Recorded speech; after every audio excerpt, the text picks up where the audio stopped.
Episode 2 की शुरुआत वहीं से होती है जहां पिछला एपिसोड खत्म हुआ था। गते मुनयोन से कहता है कि तुम्हारी आंखें मुझे किसी की याद दिलाती है, एक पागल लड़की की जिसे मैं पसंद करता था। तुम्हारी आंखें मुझे उसी की याद दिलाती है। मुनयोन कहती क्या तुम मुझ पर लाइन मारने की कोशिश कर रहे हो? उस लड़की के साथ अपने ब्यूटीफुल मेमोरीज के बारे में बताकर गंते कहता है किसने कहा वो मेमोरीज ब्यूटीफुल थी? फ्लैशबैक में हम देखते हैं कि बचपन में गांगदे हर जगह मिनिंग को फॉलो करता था क्योंकि वो उसे पसंद करता था। जो एक दिन उसने मिनिंग को बताया लेकिन तभी मिनिंग उसके सामने एक तितली को मार देती है। ववन उसने बहुत सारी तितलियां मारी थी। फिर उससे पूछा कि क्या तुम अब भी मुझे पसंद करते हो? ये देखकर गंते डर कर भाग गया था। कमिंग बैक टू प्रेजेंट, गंते बताता है कि वो मेमोरीज बिल्कुल भी अच्छी नहीं थी। तो मिनिंग कहते हैं कि बुरी मेमोरीज ही दिल में रह जाती है। गंते कहता है कि मुझे पैसों की जरूरत नहीं है, इसलिए मिस्टर ली से कह देना कि मुझे कॉल ना करे। ये बोलकर आने ही लगा था तभी मैनेजर लिया जाता है जो उसे पैसों का बॉक्स दे रहा था और गंते मना करके जाने लगा था। तभी मुनियो की असिस्टेंट कहती है कि आपको तो मिस मुनियो का ऑटोग्राफ चाहिए था ना? जिस मुनियो कहती है अच्छा तो तुम भी मेरे फैन हो। असिस्टेंट बताती है कि मिस्टर गंते ने मुझसे पूछा था आपका ऑटोग्राफ मिल सकता है या नहीं? मिनिंग कहती है अच्छा तो तुम्हें पैसे नहीं बल्कि मेरा ऑटोग्राफ चाहिए। तो वो अपनी एक लेटेस्ट बुक निकालती है और उस पैसा करने के लिए उसका नाम पूछती है। तो गंते बताता है कि मेरा भाई तुम्हारा फैन है और ये ऑटोग्राफ उसके लिए ही चाहिए था। तो मुनियो एक बुक पे साइन करके उसे दे देती है। कहती है फिर मिलेंगे इस पे। गान पे कहता है मुझे ऐसा नहीं लगता और चला जाता है। बालकनी से मिनिंग गत को ही देखे जा रही थी क्योंकि गत उसे बहुत पसंद आ गया है और अभी ये गत को किसी भी हाल में अपना बनाना चाहती है। इवन उसे हाथ में उठाकर इमेजिन भी करती है। देन अपने असिस्टेंट को बुलाती है और सीक्रेट गंते के बारे में सारी इन्फॉर्मेशन निकालने के लिए कहती है। इधर गंते बस में बुक को ओपन करता है लेकिन इसमें मुनियो ने ऑटोग्राफ नहीं की। सांते को अपने नए बुक लॉन्च और बुक साइनिंग इवेंट में इनवाइट किया था जहां वो फोटोग्राफ के साथ साथ में फोटोज भी खींचा सकता है और ये मिनिंग ने गंते से दोबारा मिलने के लिए ही किया था लेकिन गंते उसे फिर से मिलना नहीं चाहता था, इसलिए वो अपने दोस्त जेसू को सांते को लेकर कल उस इवेंट में जाने के लिए कहता है और वो अपने पार्ट टाइम जॉब्स में चला जाता है। सांते तो बहुत ही ज्यादा एक्साइटेड होता है इसलिए वो कल पहनने के लिए कपड़े तैयार करने लगता है। इधर जूरी जेसू के रेस्टोरेंट में आती है। अब ये लोग भी दोस्त थे और काफी टाइम बाद मिले हैं इसीलिए बहुत सारी बातें करने बैठ जाते हैं। इधर गांती के हाथ की चोट की वजह से उसे काफी दिक्कत हो रही थी, फिर भी वो अपना पार्ट टाइम जॉब खत्म करता है। तभी यहाँ कोई कांति से मिलने आता है जो थी नाम जूरी क्योंकि दोनों कॉलेज से दोस्त थे। जूरी उसे तब से पसंद करती है लेकिन गंते उसे सिर्फ अच्छी दोस्त मानता था। जिसी ने उसे बताया था कि गंते जल्दी ही यहाँ से जाने वाला है और उसकी जॉब भी चली गई है। जरी उससे पूछती है कि अब कौन से हॉस्पिटल में काम करने का सोचा है? गंते कहता है अभी तक सोचा नहीं पर जल्दी ही मिल जाएगा। तो जरी कहती कि मेरे शहर में जहां मैं काम करती हूं वहां एक केयर गिवर की पोस्ट खाली है। हॉस्पिटल का नाम ओके साइकियाट्रिक हॉस्पिटल है, तुम चाहो तो वहां अप्लाई कर सकते हो और क्योंकि तुम एक सर्टिफाइड नर्सिंग असिस्टेंट हो इसलिए तुम्हें एक्स्ट्रा पैसे भी मिलेंगे। महीने में 10 दिन की छुट्टी भी रहती है इसलिए तुम वहां इसके साथ पार्ट टाइम जॉब भी कर सकते हो। तुमने बताया भी तो था कि तुम बचपन में संगन सिटी में ही रहते थे। अब सिंजन सिटी का नाम सुनकर गंते चुप हो जाता है। तो एक फ्लैशबैक से हमें पता चलता है कि सिंजन सिटी में ही गंते की मॉम का खून हुआ था जिनका खून होते हुए शांति ने देखा था, पर क्योंकि बचपन से ही वो मेंटली अनस्टेबल था इसलिए वो पुलिस के सामने भी यही कह रहा था कि एक तितली ने मेरी मॉम को मारा है और उसने मुझे धमकी दी है कि अगर मैंने उसके बारे में किसी को भी बताया तो वो तितली मुझे ढूंढकर मार देगी। इसलिए वो तब से ही तितलियों से डरता है क्योंकि इनकी फैमिली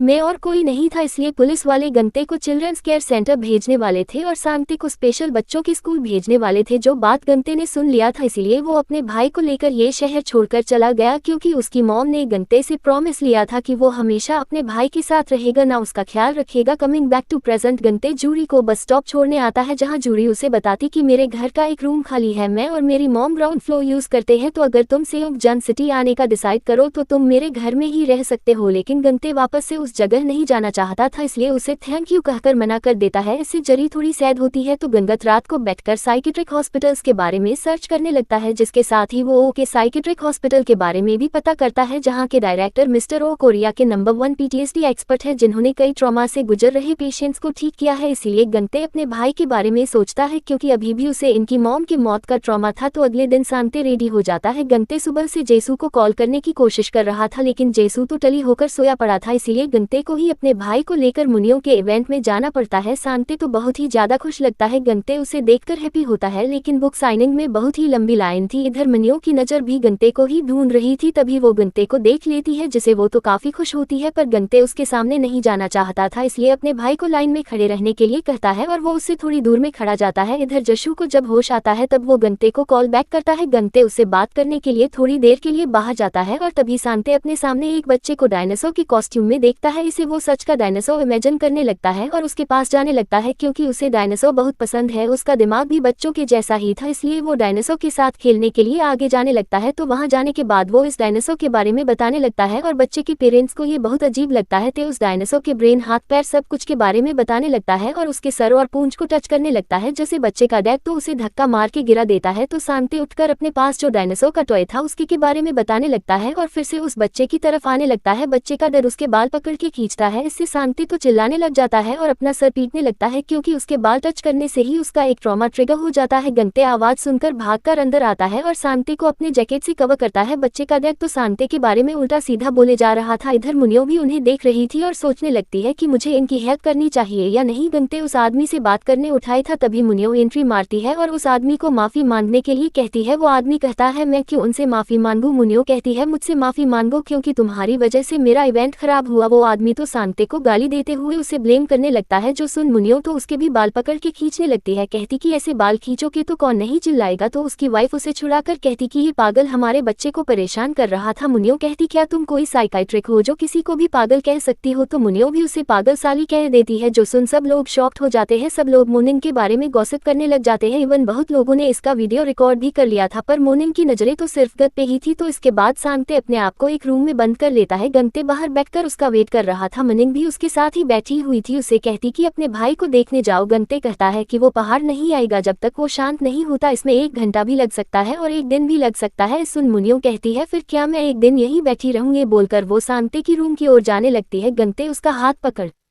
के उसे रोकता है और कहता है तुम जाकर अपने इवेंट को संभालो। तो मुनिया उसके करीब आकर उसे देखने लगती है और उसे थोड़ा टीज करने लगती है। अभी यहाँ एक क्रिटिक आता है जो मोनिंग से कहता है कि तुमने फिर से प्रॉब्लम खड़ी कर दी, पर इसे संभालने के लिए मिस्टर ली को तो बहुत परेशानी होगी। अब ये बंदा एक फेमस जर्नलिस्ट था जो बुक्स के रिव्यूज लिखता था, तो इस मामले को दबाने के लिए मिस्टर ली ने इसे बहुत पैसे भी दिए थे। मोनिंग उसे कहती कि पैसे मिल गए ना तो निकलो, पर जर्नलिस्ट गंते को देखकर कहता है कि क्या ये तुम्हारा बॉयफ्रेंड है। ये जर्नलिस्ट उसकी मॉम के बारे में उल्टा सीधा बोलने लगता है। गुस्से में उसे मारने जाती है, पर गंते उसे रोक लेता है। चुपचाप उसे यहाँ से निकल जाने के लिए कहता है। जर्नलिस्ट उसे कहता है कि इसे बचकर रहना। उसकी मॉम भी एक फेमस राइटर थी, पर एक दिन अचानक वो गायब हो गई। इसके डैड एक फेमस आर्किटेक्ट थे, लेकिन वो भी अचानक से पागल हो गए। 20 साल से हॉस्पिटल में ही पड़े हुए हैं, इसलिए जरा संभल कर रहना। मुनियो को तो बहुत ही गुस्सा आ रहा था, इसीलिए वो उसके पीछे जाने लगती है, पर गंते उसे रोक कर कहता है मत जाओ। तो मुनियो कहती क्या तुम मुझे पसंद करते हो, हमेशा मेरा ख्याल रखने वाले हो, या फिर मुझे हैंडल कर सकते हो। गंते कुछ नहीं कहता तो मुनियो अपना हाथ छुड़ाकर चली जाती है। अब गति को अंदाजा था कि मोनिंग क्या कर सकती है, इसलिए वो भी भागकर उसके पीछे जाने लगता है, पर उसके पहुंचने से पहले ही मोनिंग ने उस जर्नलिस्ट को सीढ़ियों से गिरा दिया था। एम्बुलेंस आती है तो उस जर्नलिस्ट को हॉस्पिटल ले जाया जाता है। ये देखकर मुनियो को तो और गुस्सा आता है, तो गंते उसके पीछे आकर उसे शांत करने के लिए गहरी सांसें लेने के लिए कहता है। फिर आंखें बंद करके उसके हाथों को शोल्डर्स पे रखता है और बताता है कि जब तुम अपने आप को कंट्रोल नहीं कर सकोगी तब इस तरह अपने हाथों को क्रॉस करके अपने कंधे पर थपकी देना, ये तुम्हें शांत करने में हेल्प करेगी। मोनिंग पूछती है इसे क्या कहते हैं। गंते बताता है इसे बटरफ्लाई हग मेथड कहा जाता है, जो ट्रॉमा से गुजर रहे पेशेंट्स को शांत करने में हेल्प करती है। इधर हम शांति को भी यही मेथड यूज करता हुआ देखते हैं। मनियम गंते का हाथ पकड़ लेती है और कहती है कि तुम मेरे पीछे खड़े हो, इसमें कोई मजा नहीं है। ये बोलकर उसकी गर्दन पकड़ के अपने करीब लाती है और कहती है ट्रॉमा को इस तरह अपने सामने लाकर उसका सामना करना चाहिए। अब इससे गंते तो एकदम साइलेंट हो गया था। देन गंते अपने भाई को देखने आने लगता है। मनते उसे रोकने के लिए चिल्लाने लग जाती है, न उसे रोकर कहती कि मुझे गुस्सा मत दिलाना, वरना अगर मेरा गुस्सा फूटा तो अच्छा नहीं होगा। गंते कहता है इसीलिए तो मैंने तुम्हें बटरफ्लाई हग मेथड सिखाया। मुनियो कहती वो बकवास है, मैं चाहती हूँ तुम मेरा सेफ्टी पिन बनाओ, मतलब मेरा गुस्सा कंट्रोल करो। गंते कहता है मैं तुम्हारा सेफ्टी पिन क्यों बनूं। मुनियो कहती है क्योंकि तुम एक केयर गिवर हो और तुम्हारा काम भी तो यही है ना, पोटेंशियल पेशेंट्स का ख्याल रखना। और गंते कहता है कि जाकर किसी और को ढूंढ लो। निनन कहती है तुम्हें जितना पैसा चाहिए मैं तुम्हें दूंगी, पर मुझे सिर्फ तुम चाहिए। कहता है पता है जो लोग ठीक हो जाते हैं हम उनसे क्या कहते हैं, आई होप हम लोग दोबारा कभी ना मिले, इसलिए प्लीज आगे से दोबारा कभी नहीं मिलेंगे। पर मुनियो उसे रोकर कहती है कि मैं तो तुम्हारी कोई पेशेंट नहीं हूँ, इसलिए तुम मुझे ऐसा नहीं कह सकते। अंते कहता है सही कहा, तुम उनसे बहुत अलग हो, इसलिए तुमसे दूर रहना ही सबसे बेस्ट होगा। ये बोलकर लिफ्ट के अंदर चला जाता है तो मुनिया उसे कहते कि तुम मुझे अवॉइड नहीं कर रहे बल्कि मुझसे डर के भाग रहे हो, क्योंकि तुम एक डरपोक हो। जसन गंते याद करता है बचपन में जब उसने मुनियो से कहा था कि मैं तुम्हें पसंद करता हूँ, तब मुनियो ने बहुत सी तितलियों को मार दिया था और ये देखकर गंते डर के भाग गया था। इधर मैनेजर ली तो इस सिचुएशन को संभालते हुए परेशान हो जाता है। नयन कहती है पैसे देकर इन सब का मुंह बंद कर दो इधर सन पे अभी भी बहुत गुमसुम बैठा हुआ था क्योंकि उसे मुनियों का ऑटोग्राफ नहीं मिला था। तो गत उसे उसका फेवरेट डायनासोर एनसाइक्लोपीडिया देता है जिससे वो काफी खुश हो जाता है। तो सांते अब डिसाइड करता है कि अब वो नहीं भागेगा। वो हमेशा सोच रहा था कि वो सिर्फ अपने भाई के लिए और तितलियों की वजह से भाग रहा है और असल में वो सिर्फ